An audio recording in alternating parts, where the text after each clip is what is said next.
Imagine you are standing in the middle of a winter forest. The temperature is below zero. No cell signal, no map. No one knows where you are. Wind cuts through each tree trunk like invisible blades. Every breath burns your lungs. Every step grows heavier, as if the frozen ground itself is holding you back. You have a modern jacket, specialized boots, basic survival knowledge, and you can still die within a few hours. Now erase all of that.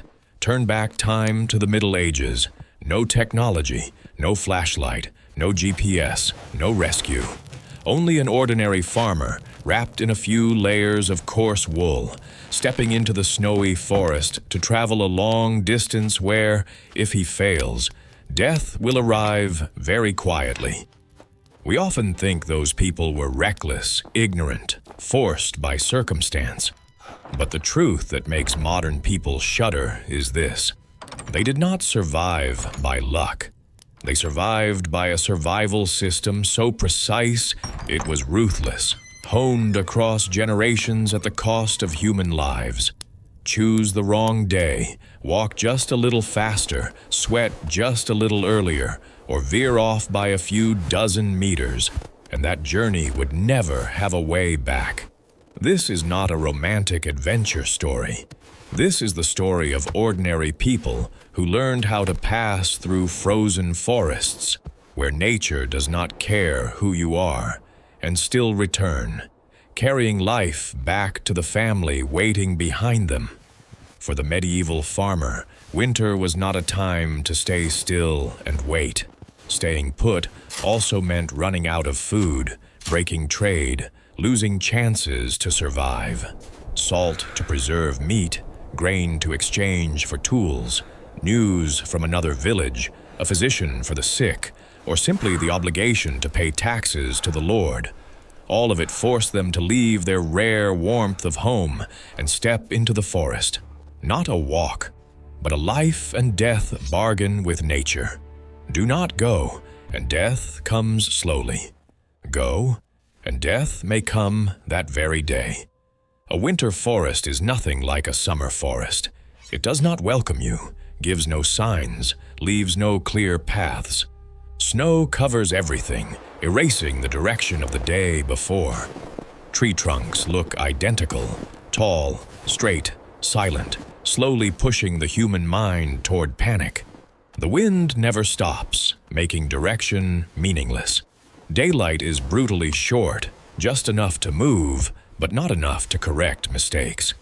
Night is long, cold, and filled with a silence so deep that the silence itself becomes pressure. The greatest danger was not wild animals. Wolves could be heard, could be avoided. But the cold makes no sound. It slips into every gap in clothing, every fiber of flesh. The farmer understood something modern people often overlook. Cold kills fastest when the body begins to sweat. Walk just a little too fast. The heart pounds, heat rises, the coarse wool layers inside grow damp. When you stop, the wind cuts through, sweat freezes, and heat is pulled from the body many times faster. Death does not arrive with violent pain, but with exhaustion, drowsiness, and the overwhelming desire to sit down and rest for just a moment.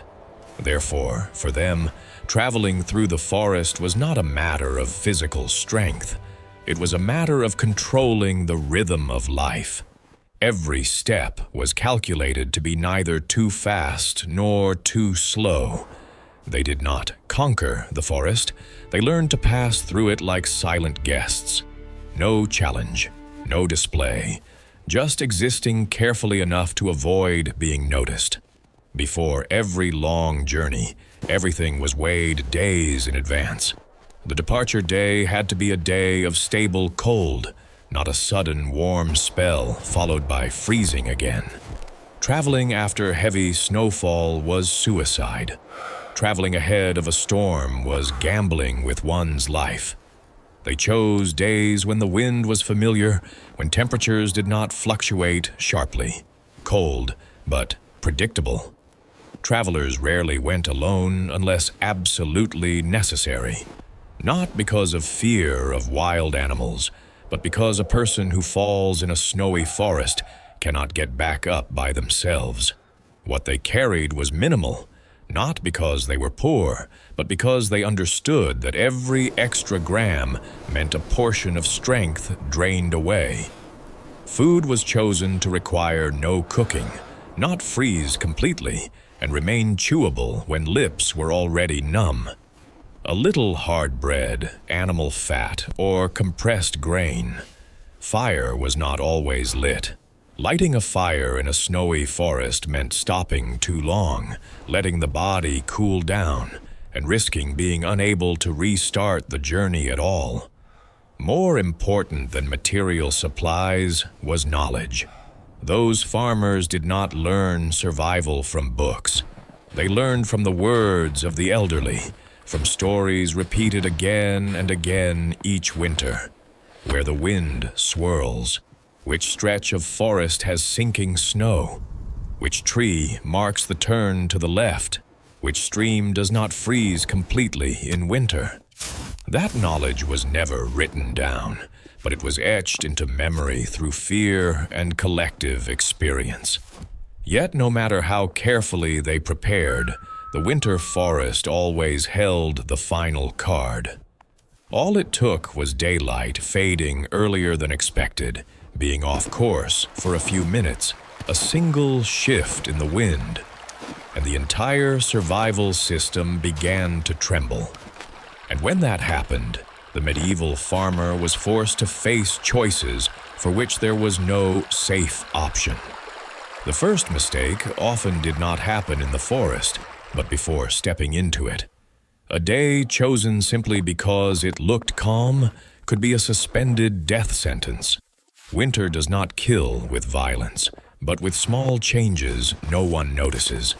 A brief, warm spell softens the snow. Feet sink deeper. The body must work harder. Sweat begins to soak into the wool layers. When the sun sets, temperatures drop fast. Moisture turns cold, and the daytime warmth becomes a nighttime trap. Some people began a losing race against their own bodies before they ever reached the edge of the forest. The second climax came from what seemed to protect them.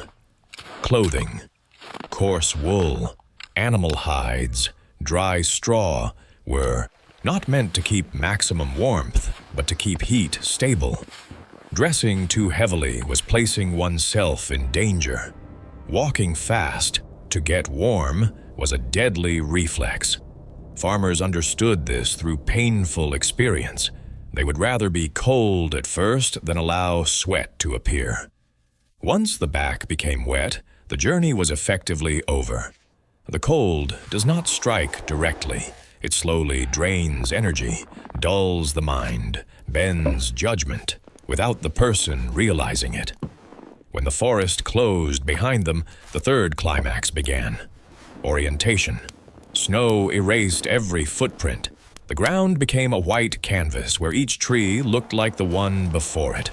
No compass, no artificial markers, only subtle signals, familiar wind direction, thin layers of moss, the curve of trunks bent by years of prevailing wind, water that did not fully freeze because it flowed underground. Read one sign wrong, and you did not get lost immediately. You drifted gradually, like a rudderless boat in fog. And by the time you realized it, turning back no longer meant anything. The next climax was the moment of deciding whether to stop. Stop to take temporary shelter, or keep moving when strength was already worn down. Stop too early, and the body cooled rapidly. Hands stiffened, legs went numb. Willpower fell into a dangerous void. Do not stop, and the heart rate stayed high. Breathing grew ragged, energy drained away completely. Medieval farmers knew that resting did not mean lying down. Rest meant building a windbreak from pine branches, packing snow into a low wall, laying dry straw, leaning one's back against a fallen trunk. Every action had to be fast, precise, with nothing wasted. Every delayed minute was a portion of heat taken away, never to be returned. Then night arrived, and this was the greatest climax. Night in a winter forest was not loud. It was so silent that the crack of tree trunks splitting from the cold sounded like a warning.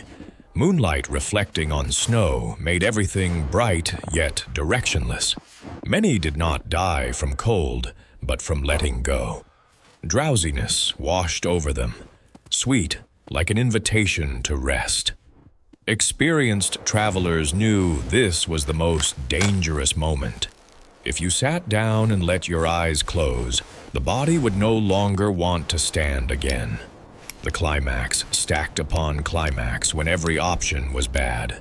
Keep going, risk collapsing. Stay, risk never waking up. At this point, what saved a person was not strength, but deeply ingrained survival discipline.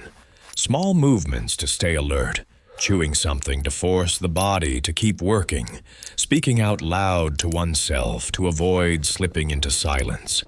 There were no heroes, only people who were determined not to allow themselves to relax.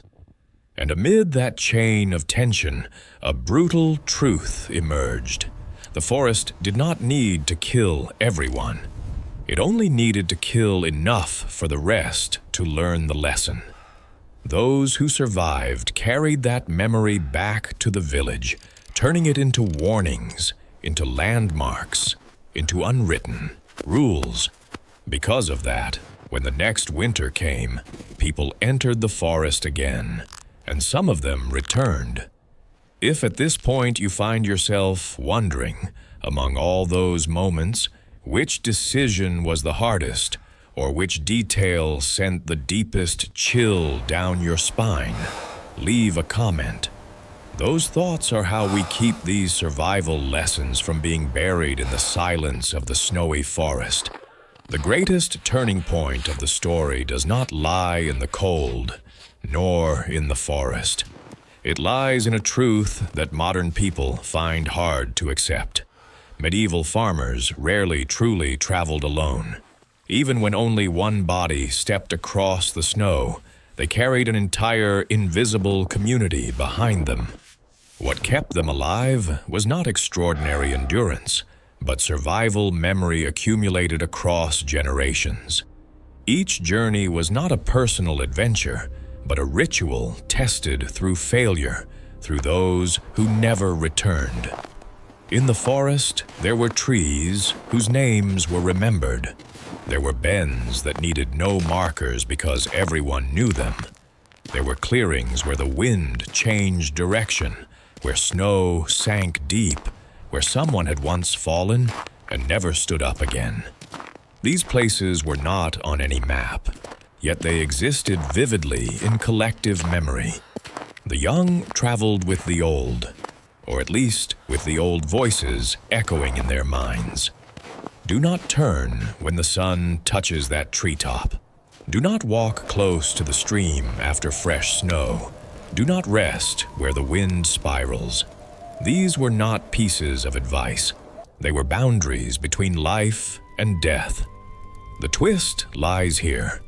The most dangerous thing was not the lack of tools, but believing oneself smarter than the system.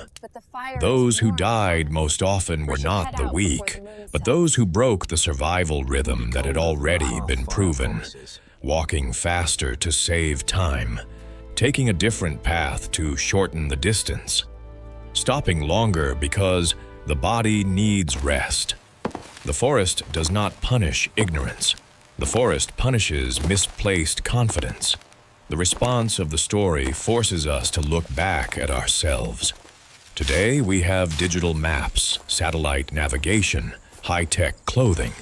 But in exchange, we have lost something crucial: the ability to listen to the environment and to shared memory. When batteries run out, when signals disappear, when modern systems fall silent, modern people become lost faster than farmers, with few tools, did hundreds of years ago. Not because those farmers were stronger, but because they never separated themselves from community and inherited experience. Medieval farmers understood something very simple, yet very difficult. Survival is not about rising above nature, but about moving in harmony with its rhythm. They did not seek to defeat the forest. They sought to avoid drawing the forest's attention. And it was that humility that carried them back through frozen woods, from one winter to the next. Looking back, the most frightening thing is not the cold of the snowy forest, but its silence. The forest does not scream, does not threaten, does not warn. It simply exists. And in that existence, it forces humans to learn how to listen or disappear. Medieval farmers left no journals, no survival manuals, no videos or diagrams. What they left behind were invisible paths, signs that could only be seen if you were taught how to see, and lessons paid for with the lives of those who went before. They understood that survival did not lie in being stronger, faster, or more reckless. Survival lay in knowing one's limits, knowing when to go, when to stop, and when to turn back. In their world, turning back was not failure. Turning back was wisdom, because the goal was not to conquer the forest, but to return home, to return to the family waiting, to the village that needed food, to a community that could exist only if each individual knew how to place life above ego. Compared to them, modern humans are far more confident. We trust technology, maps, signals. But that confidence is more fragile than we think. Lose power, lose reception, lose direction, and many of us will panic. Medieval farmers did not. They did not rely on a single device. They relied on memory, on habit, on principles tested over time. They did not ask, "How far can I go?" but, "How can I be sure I will return?" Perhaps that is the greatest lesson this story leaves behind. In a world that constantly pushes us to move forward, faster, farther, more, sometimes what keeps us alive is the ability to slow down, to listen, and to respect rules not created by humans. The snowy forest of the past is still the snowy forest of today. The cold has not changed, only we have forgotten that nature does not need to be cruel to be dangerous. If this story has made you think about how people once survived, about the value of inherited knowledge, or simply about the true limits of yourself, leave a comment sharing what impressed you most. And if you want to continue these journeys back into the past, where humans had only wisdom, discipline, and community to cling to, subscribe to the channel so you don't miss the stories that come next.